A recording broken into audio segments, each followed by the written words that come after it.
नमस्कार मित्रांनो, welcome to मोहित's kitchen. तर आज आपण बघूया कारल्याची भाजी.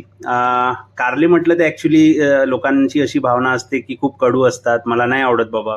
पण ॲक्च्युली तुम्ही या पद्धतीने एकदा करून बघा, तुम्हाला नक्की आवडेल ही माझी खात्री आहे. ॲक्च्युली मला आधी कारले बिलकुल आवडायचे नाही. या पद्धतीने जेव्हा एकदा करून बघितलं आणि मी खाऊन बघितलं, मला खूप छान टेस्टी लागली. कडवटपणा तर बिलकुल जाणवला नाही. गोडसर अशी छान मस्त टेस्ट येते आणि कारल्यासारखी पौष्टिक भाजी जी आपल्या शरीरासाठी खूप उत्तम आहे, ते माझ्या पोटात जायला सुरू झाली. तर त्यामुळे तुम्ही पण अशी जर भावना तयार करून ठेवलेली असेल, की मला कारल्याची भाजी नकोय बाबा, कडवू लागते, तर एकदा ही पद्धत बघा करून. तुम्हाला नक्की आवडेल आणि आम्हाला कमेंटमध्ये सांगा.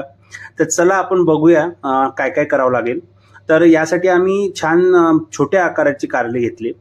त्याच्यामध्ये आपण छान स्वच्छ धुवून घेतलं आणि त्याला बारीक कापून घेतले. त्यामधल्या बिया आपण काढून फेकल्या, कारण त्या जरा जास्त कडू असतात. आता त्याला छान मीठ लावून एक अर्धा तासासाठी साईडला ठेवून द्यायचं, म्हणजे जेणेकरून ते मिठाने पाणी सुटतं आणि त्यातला कडवटपणा कमी होतो. आता असं मीठ लावून त्याला छान मस्त कालवून घेऊया, म्हणजे मीठ सगळीकडे लागेल. आता असे छान मीठ लागलेलं आहे. आता याला झाकून ठेवून देऊया. एक अर्धा तासासाठी ठेवा, म्हणजे त्यात मिठाने पाणी सुटेल. मग बाकी प्रोसेस आपण बघूच पुढे. तर आता अर्धा तास झालेला आहे, याला पाणी सुटलेलं आहे. तर आपण आता कारल्यातून पाणी काढून घेऊया.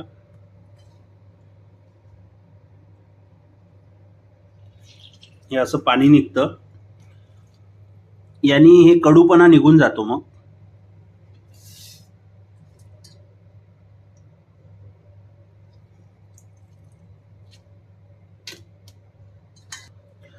तर आता आपण हे असं पाणी काढून घेतलेलं आहे. बघा, एवढं पाणी निघलं. हे सगळं कडू पाणी असते. तर आता त्यामुळे भाजी आपली कमी कडू होणार. तर बघूया आपण याच्यासाठी काय काय साहित्य लागणार. तर आता याच्यासाठी आपल्याला बारीक मीडियम साईजचा चॉप केलेला कांदा लागेल. लसणाची पेस्ट करून घेतलेली आहे. कोथिंबीर आहे, बारीक चिरून घेतलेला आहे. हे शेंगदाण्याचा भुरका केलेला आहे, म्हणजे शेंगदाणे बारीक करून घेतलेला आहे मिक्सीमध्ये. त्याला तुम्ही भाजून पण घेऊ शकता. हे खोबरं आहे, त्याला किसून घेतलेलं आहे. हे गूळ आहे, याला पण किसून घेतलेलं आहे. आणि बाकी हे तिखट, मीठ, हळद, जिरपूड, धनेपूड हे सगळे लागणारे साहित्य आहे. चला तर आपण कृतीला सुरुवात करूया.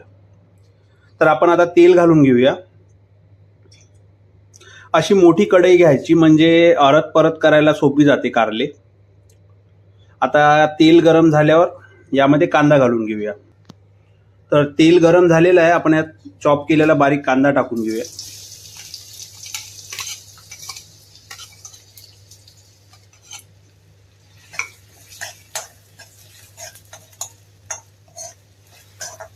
त्याला छान खरपूस येतपर्यंत भाजून घेऊया, गोल्डन ब्राऊन. कांदा भाजला गेला आहे. आपण आता याच्यात लसूणची पेस्ट टाकू. त्याला पण छान असा खमंग सुवास सुटतपर्यंत भाजून घेऊ. फोडणी छान बसली पाहिजे, माझं नेहमीचं वाक्य तेच आहे. मित्रांनो, जर तुम्ही अजूनही चॅनलला सबस्क्राईब नसेल केलं तर मोहित's किचन या चॅनलला सबस्क्राईब करा. आणि तुम्हाला काही नवीन एखादी भाजी कशी करायची, काय करायची, तर तुम्ही आम्हाला सांगू शकता कमेंटमध्ये. आम्ही बनवण्याचा नक्कीच प्रयत्न करू. तर आता लसण होत आलेलं आहे. आता याच्यात थोडं जिरं पूड टाकूया, म्हणजे लसण छान होते.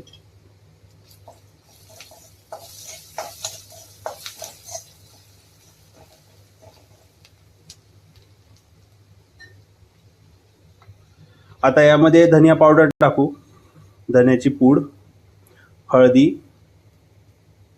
तिखट, लाल तिखट आणि मीठ एकदम कमी टाकू, कारण आपण मिठाला कारल्याला लावून आपण त्याचं पाणी केलेलं आहे, म्हणजे मीठ कारल्याला ऑलरेडी लागलेलं होतं. त्यामुळे आता या भाजीमध्ये, फोडणीमध्ये थोडं कमी मीठ टाकायचं, नाही तर खारट होऊ शकते. आणि आता हे कारले त्यात टाकून घेऊया. छान त्याला मिक्स करूया.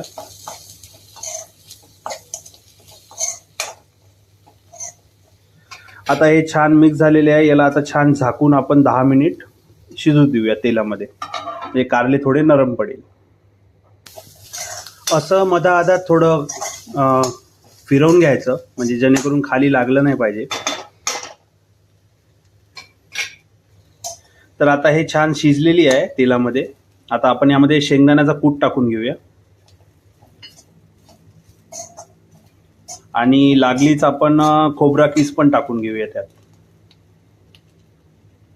छान मिक्स करून घेऊया.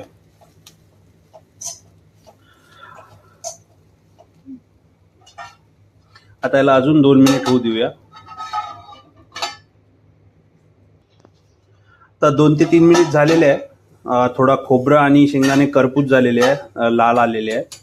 आता यामध्ये आपण गूळ टाकून घेऊया. किसलेला गूळ आहे हा. छान त्याला टाकून मिक्स करून घेऊया, म्हणजे त्याला पाणी सुटेल.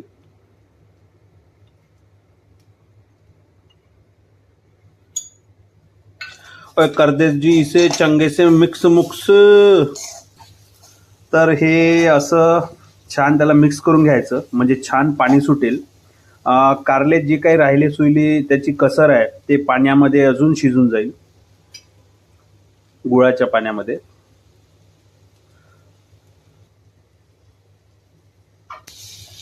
हे बघा, हे असं पाणी सुटेल गुळाचं.